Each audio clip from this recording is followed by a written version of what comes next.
প্রথমেই অ্যাসেট কিংবা সম্পদের কার্ডগুলো শাফল করে এখানে 4টি করে কার্ড রাখতে হবে।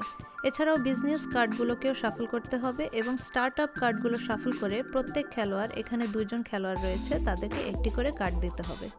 বোর্ড গেমটির সাথে আমরা আরও পাচ্ছি একটি ডাইস শেকার, 5টি রেগুলার ডাইস এবং একটি স্পেশাল ডাইস। এতে রয়েছে 6টি ইউনিক সিম্বল, যা স্টার্ট আপ কার্ডের সিম্বলের সাথে মিলে যাবে। স্টার্ট আপ কার্ডের মানে হলো যখন স্পেশাল ডাইসের সিম্বলের সাথে যে কোনো খেলোয়াড়ের কার্ডের সিম্বল মিলে যাবে, তখন সে তার কার্ডের নাম্বার অনুযায়ী ব্যাংক থেকে টাকা নিতে পারবে। এখান থেকে সম্পদের কার্ডগুলো খেলোয়াড়রা কিনতে পারবে, যার মধ্যে একটি বিশেষ সম্পদের কার্ড হলো স্টক কার্ড, যেটি 40 টাকায় কিনতে পারলেও 80 টাকায় বিক্রি করতে পারবে যদি এই সিম্বলটি ডাইসে ওঠে। এবারের পালায় ডাইসগুলো রোল করার পরে আমাদের স্পেশাল ডাইসে বিজ নিউজ উঠল, যার মানে সবসময় খারাপ নিউজ। আমি যেহেতু ইউরোপে থাকি তাই দুঃখিত, আমার বোর্ড গেমগুলো ডাচ ভাষায় লেখা। তবে এই কার্ডটি বাংলা অনুবাদ করলে বোঝা যাবে। এখানে বলা হয়েছে শিল্পের পতন, অর্থাৎ প্রত্যেক খেলোয়াড়ের হাতে স্টক কার্ড থেকে থাকলে তা বাতিল হয়ে যাবে।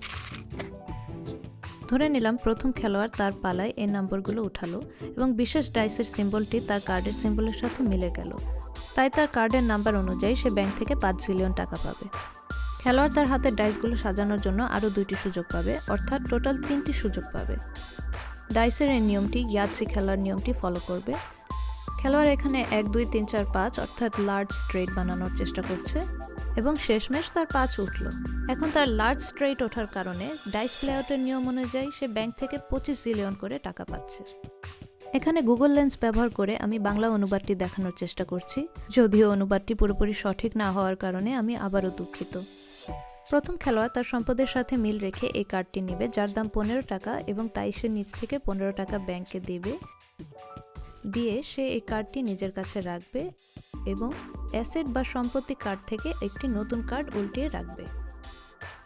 এখন চাইলে তার প্রত্যেক টার্নে সে নতুন সিম্বলের কার্ড নিতে পারবে, অথবা একই সিম্বলের কার্ড বারে বারে কালেক্ট করতে পারবে, কারণ যত একই সিম্বলের কার্ড হবে তত বেশি ব্যাংক থেকে বোনাস পাবে। এখানে একই সিম্বলের 5টি কার্ড হওয়ার কারণে সে ব্যাংক থেকে 20 জিলিয়ন টাকা বোনাস পাবে। খেলা শেষ হবে যখন ব্যাংকের সব টাকা শেষ হয়ে যাবে। খেলা শেষে যার হাতে যত বেশি টাকা থাকবে সেই জিতবে। ধন্যবাদ সবাইকে। বেশি করে লাইক, শেয়ার এবং কমেন্ট করো। দেখা হবে আগামী ভিডিওতে।